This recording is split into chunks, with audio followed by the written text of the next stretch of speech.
Hello, you wonderful people, and welcome to another episode of SuperFantaFi. This being a show, we're talking about TV shows of the supernatural, fantasy, and/or science fiction genre. For today's episode, I'm going to talk about new Saga Season 1, Episode 4. A lot of really interesting things went down in this episode, so let's break it down. So, picking up where the last episode ended off, we were recapping the conversation between Sidonia and Kyle about their plan to rescue the princess, but then all of a sudden Theron busts in because he's like, yo, I was actually looking for the princess all over the place. He's like, wait, why were you? He's like, well, because she's in danger. I want to show up and be our hero, which Kyle was disappointed because he's like, I literally came up with the same plan. For him, it's like, I must be on the wrong side of things if I'm coming up with the same, like, plan as this horn dog. At least Kyle, as underhanded and manipulative as it is, it's for the greater good. It's all part of like the dominoes that need to go like cascade down to kind of set things in motion so you can better prepare for and be in a position to better prepare everyone and defend against the great invasion. But knowing like, yo, your friend is over here just being a horn dog bastard, just trying to get closer to Princess for not so nice means. Like, once again, Kyle's side of things is under it. You can still forgive. Theron, no. So yeah. And then you also have Theron kind of being jealous, like, yo, you're trying to snatch away my situation. He's like, dude, best of luck to you, but like, this is what we're doing. So once again, disguising things as, hey, Sidonia had prophecy, so we need to protect the princess when she's transported. But it's like, right, we don't know when she gets attacked, so we just need to keep an eye on her. So when she ends up leaving the city, Sidonia transforms into a Hulk, or eagle rather, whatever the case may be. Which apparently, like, once again, the stone inside of the sword is her real form. It's like, that's what the true form, she's in. And this humanoid form she has is an avatar that she can shapeshift into anything. So I was like, oh, that's neat. So obviously Kyle's the only one not shocked by it because he knows what she's capable of. So, which really quickly, we should also point out, like, the whole, like, I can't remember if it's before. No, yes, it was after, like, we saw that her transform into this. And also, her eyes act as kind of like a connective mirror to the stone. So whatever she sees, you see through the reflection of the stone and the sword. So I was like, oh, that's actually really dope. It works perfectly for, like, reconnaissance and stuff. But then Theron, being the horny bastard, is like, oh, I mean, you could peep on people, yada yada yada. And it's like, wait, you must have peeped on us at the baths and at the hot springs. He's like, well, I tried, but Kyle stopped me. Which Urza and Lisa are like, oh my god, good. And she's like, oh, good thing Kyle doesn't know about Urza's like secret. He's like, oh, you mean the heart-shaped birthmark she has? And it's like, why did you even open your mouth, Kyle? You're a little too loose with your lips, even though you got this massive secret. But I guess he likes poking fun at it because he's like, what else could it be? It's not, I guess because in his mind, it's like, it's not that big of a deal. But it's like, you're confusing yourself because, like, you should only know about that because you and Urza were intimate in a completely different timeline. And why are you saying that? First and foremost, it's like, you look like a perv because, like, wait, how do you know about that? Which they kind of able to immediately kind of wash over that because, like, oh, the attack on the princess ends up happening. But it's like, first and foremost, how do you know about something like that? Were you spying on her? Two, Lisa's not going to be too happy knowing, like, because of where the birthmark is. If it was just like on her arm or something, sure, whatever. But it's like, it's specifically on one of her butt cheeks. So it's like, yeah, there's no skating around that. I can definitely see Lisa being the type of person that's like, actually, remember how you said you knew what type of birthmark Urza had? Like, I could see her throwing that back in his face. Or either he'll say something, or Theron will say, or Sidonia will say something that'll spark this conversation back up at some point. But we'll have to wait to see. Luckily, it was disrupted before it went any further, but the attack ends up happening. Turns out it was an assassination attempt. The drivers, I think, were the ones that end up killing the guards. And the princess, as well as two people were with her. One person is a maid. The other one, like, we don't know who she is, and maybe she's significant and important, whatever the case may be. They drop some kind of thing that will draw monsters. So initially it's hellhounds, but eventually it draws the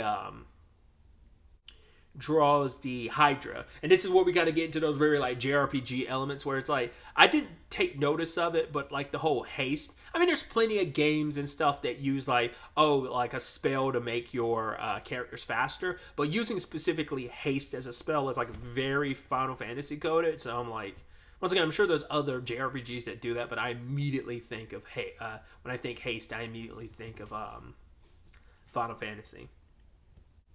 I mean, which you also kind of think like, well, slow's got to exist in this, right? Like, I mean, if you can make yourself faster, you got to be able to have magic spells that potentially make enemies slower. Whatever the case may be, Kyle ends up facing off against the Hydra alone. We find out a little interesting lore about Hydras. The more heads they have, the stronger they are, which I'm curious if that's just this continuity or is that like seeped in mythology as well. I know the whole like you cut off one head, multiple grow back in its place, but I don't know if the whole notion of like, you know, because my first introduction to that was Hercules, so obviously that's based off, well, specifically like the Disney animated movie. But I don't know if that necessarily made it stronger. It was just like, yo, the more heads you cut off, the more it's like coming after you. It turns into a battle of attrition. But in this, it's like literally saying, no, the more heads it has, the stronger it is. So he's defeated a 3-headed one. Now he's literally fighting an 8-headed one. So it's kind of like, oh, this thing's probably like 2 to 3, over 2, almost 3 times stronger than the one you fought previously. So also, you're not in the body that you were in the future, so that kind of cuts into it, but he does have more magical energy because of the fusion of the souls we learned about last episode. So he's able to at least lop off one head at one point in time because he's able to use the Blizzard Stone, and then he does an explosion, cuts off one head, and I was like, oh, is it going to be? And then immediately starts regenerating. I'm like, okay, so there we go. And so I was like, how would you do that? Immediately my brain went to Kingdom Hearts 2, because I actually don't remember how Hercules beat the Hydra in the movie. Like, I know how you beat the Hydra in Kingdom Hearts 2. Basically, like, you use a reaction command where basically Sora, like, lops off all of its heads at once. But I don't think that'd do the trick. Like, you'd still, like, it'd still immediately grow its heads back. You know, you have to basically do enough damage, which is what Kyle does in this case, because he's run out of Blizzard Stone, so he doesn't, you know, and also the last time he uses one, the thing, like, breaks free of itself. Plus, it's got the Poison Breath. I'm trying to remember in Kingdom Hearts 2 or slash, because obviously that's, like, based on the Hercules movie. If you're unfamiliar with the Kingdom Hearts games, they basically do a very condensed adaptation of Disney movies, more often than not animated ones, but there's some live action stuff, splits and tangents and all that aside. So that's why I keep specifically referencing like Hercules and the Hydra and stuff like that, because that's one of the worlds you can go to in most Kingdom Hearts games. But I don't remember. I could have sworn it, like, doesn't it breathe fire in that? And that's one thing. I haven't seen the Hercules movie in so long, so like Kingdom Hearts is my main point of reference for that now. So I don't remember, but I could have sworn that thing breathed fire, because I know Cerberus breathes fire, like shoots fireballs and breathes darkness in the game. I don't remember if he does that in the movie or not. Once again, tangents. Apologize, but Kyle's way around defeating this thing is, yo, like, it was already damaged in its chest. You do a powerful thrust, expose even more of its chest, and you throw in every explosion stone you have and blow the sucker up. And it's pretty gruesome. I mean, like, oh, when you see its carcass and you're like, no growing back from that, you dead, you bastard. So Kyle managed to win, which is impressive, defeating a Hydra alone. But, well, for one, on it, just in general, being able to defeat a Hydra is impressive because you did it alone. But also, you defeated that 8-headed one alone. That's pretty impressive. So, comes back. Problem is, he doesn't get the warm welcome he was expecting, because Urza and Lise are like, yo, you stink. Get away from us. Do not come around us until you wash yourself. So they present themselves to the princess afterwards, use some antidotes to wake them up. And the princess handled that situation a lot more calmly. Like, she's like, oh, I thought I would never wake up. Like, she has a calmness to her, which I was like, oh, I thought you'd be a little more panicked. She's not asking too many questions like, oh, you're the ones that saved us. Like, her maid was like, yo, we can't trust these strangers. And now with the context of where it goes, we understand why. Because it turns out Zentos, the guy Kyle was looking at last episode, turned out to be a traitor. I got that inkling. He just, once again, I think it's like the cliche, like, yo, he's got a scar and stuff like that. And it's usually people closest to you, especially with the whole, like, well, the rumors were that her half-brother was it Carneas ended up being responsible for killing her, but it was still labeled as an accident.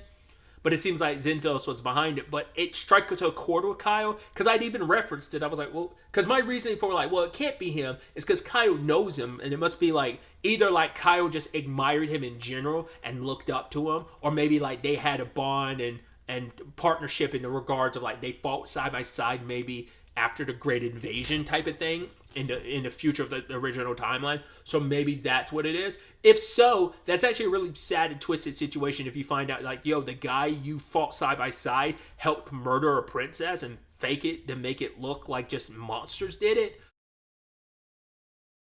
Millennia doesn't say her brother is behind this. She specifically says Zintos. Now, either she just thinks he's acting on his own, or maybe her half-brother is completely unaware about all of this.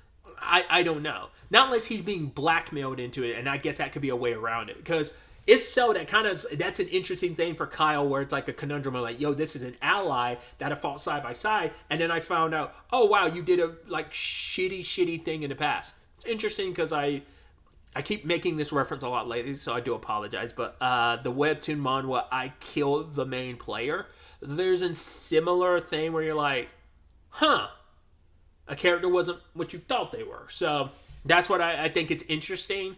And I wonder if that's something Kyle's going to deal with, or will there be extenuating circumstances of like, oh my God, my daughter was kidnapped and she's being held hostage and I'm being blackmailed into doing this and I don't want to do it. Because it doesn't seem like he's, like the look on his face doesn't fully seem like someone who's committed about it.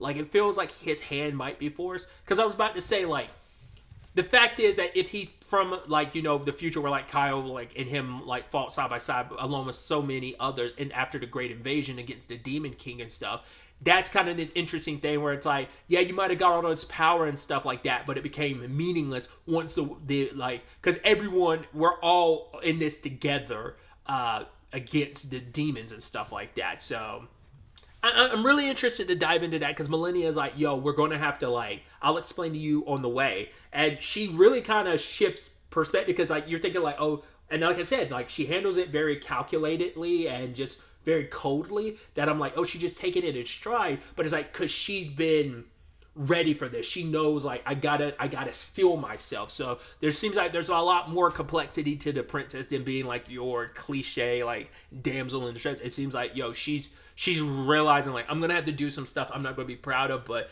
there's something greater at play here. Like I said, I wonder if it has something to do with that pink hair girl. Because we didn't hear her speak a word, but like she specifically with the princess, so I'm like, who is she? And maybe she's significant in all of this.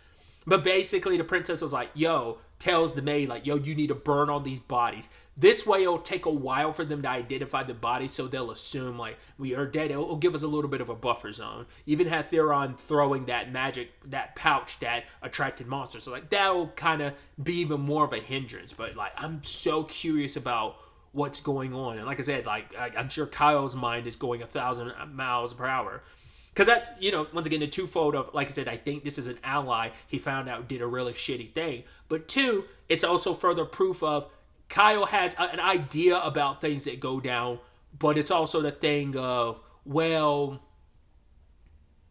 that could also be broken down in two things. One, it's an alternate timeline where things are slightly different, and those slight differences could still be, in a grand scheme of things, might not be the biggest differences, but they still are, you know, flaps of a butterfly wing that could cause, you know, waves later down the path. So there's that element to it, but it could also just be like, yo, there's certain details that Kyle will never know that he has lapses in his knowledge, because it's like, once again, the public story was she died because of a monster, not knowing like, yes, the rumors were it was a conspiracy and faked assassination, but there was no clear cut. And now no shape or form did the guy Zintos, his name, ever come up in the conversation. So a lot of stuff to kind of keep to consider and keep in mind. I'm so interested to see where all of this ends up taking us going forward into the next episode.